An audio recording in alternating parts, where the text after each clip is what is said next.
On October 3rd, Seoul's Defense Minister Kim Jong-un announced that it was highly likely that 6 North Korean officers were killed in an Ukrainian missile strike near Donetsk. On October 8th, Ukraine announced that it struck a Russian weapons arsenal containing missiles and munitions supplied by North Korea in the Bryansk border region. On October 18th, South Korea's National Intelligence Service further added that North Korea has shipped 1,500 Special Forces troops to Russia's Far East for training and acclimatizing at local military bases and will likely be deployed for combat in the war in Ukraine. An Associated Press reviewed report added that the troops were given Russian military uniforms, weapons, and forged identification documents. Earlier this week, Kyiv's Defense Intelligence Directorate had said that almost 11,000 North Korean infantry troops are training in eastern Russia. If this wasn't enough, a dozen North Korean soldiers are believed to have deserted the Russian front line near Ukraine's northern border. Is it safe to say that North Korea is helping Russia fight its war in Ukraine? That it is testing its new weaponry like the KN-23 ballistic missiles in a third man's war, and that it's trying to provide direct battle experience for its soldiers? North Korea has refuted allegations of being a major weapon supplier to Russia, especially those used in its invasion of Ukraine. So has Russia. В прессе появилась информация со ссылкой на южнокорейских экспертов, что Северная Корея, вероятно, направляет своих военных на СВО. Это действительно так? И если так, то с какой целью? Знаете, это похоже на очередную утку информационную. But Ukrainian and South Korean intelligence reports tell a different story. Based on recovered weapon remnants in Ukraine, it's argued that North Korea has shipped ballistic missiles, anti-tank rockets, and artillery rounds to Russia in over 13,000 containers since August last year. From our intelligence, we've got information that North Korea sent technical personnel and officers to Ukraine on temporarily occupied territories, and they are preparing on their land 10,000 soldiers, but they didn't move them already to Ukraine or to Russia. So when we will have this information, of course, we will raise up this question, but because this will be the second, I think it's already the second country which involved to this war against us. Reports of recent increase in production and testing of artillery and cruise missiles by North Korea also raise concerns about preparation for further shipments to Russia. Moscow and Pyongyang have been allies since North Korea's founding after World War II, and relations between the two countries have grown closer since Moscow began its full-scale invasion of Ukraine. In March, Russia used its veto to end UN tracking of Pyongyang's violations, while North Korea was grateful for the help it didn't take.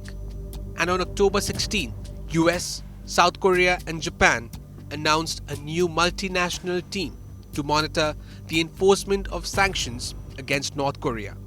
In June, Vladimir Putin visited North Korea for the first time in 24 years and signed a mutual defense agreement with Kim Jong-un. Last week, the North Korean leader greeted Russian President Vladimir Putin on his birthday, calling him his closest comrade.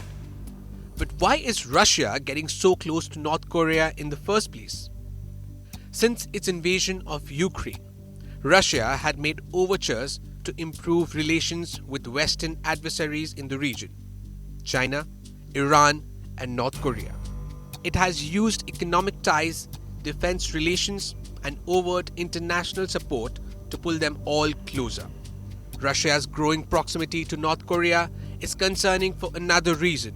Russia already provides North Korea with technical assistance for R&D in advanced space and weapons technologies, nuclear-powered submarines, cruise and ballistic missiles, and military reconnaissance satellites. If Russia is helping North Korea with technological expertise in return for the alleged weapon supplies, the threat of a nuclear North Korea will become very real, very quickly. And if that is the case, then this will pull the Western world, especially the US, in the rapidly escalating unrest in the Korean peninsula, with North and South Korea already at loggerheads.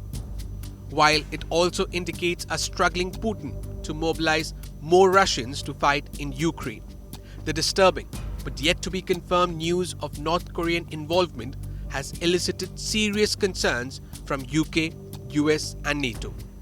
Це величезна загроза подальшої ескалації російської агресії проти України, велика загроза її масштабування та виходу за теперішні межі та кордони. Le soutien de la Corée du Nord à l'effort de guerre russe est connu depuis longtemps. Ce serait néanmoins extrêmement grave parce que ça ferait entrer le conflit dans une nouvelle étape, une étape escalatoire supplémentaire. Ce serait d'une certaine manière aussi une exportation par la Russie de ce conflit vers l'Asie. Mais si je puis dire, ce serait la confirmation que la Russie de Vladimir Poutine peine terriblement à percer les défenses et la résistance ukrainienne au point d'avoir à faire appel à la Corée du Nord pour lui venir en renfort. And now, in its failure to overthrow Ukraine's democratically elected government, Russia is seeking to expand the conflict. We have seen reports the DPRK has sent forces and is preparing to send additional soldiers to Ukraine to fight alongside Russia. If true, this marks a dangerous and highly concerning development and an obvious deepening of the DPRK-Russia military relationship. If confirmed, this would be disastrous. International military alliances of this nature pose a serious threat to regional and indeed to global security. Ukrainian President Volodymyr Zelensky has gone on record to say that this would be the first step to world war. He may not be too far off in his analysis. Bureau Report, India Today Global.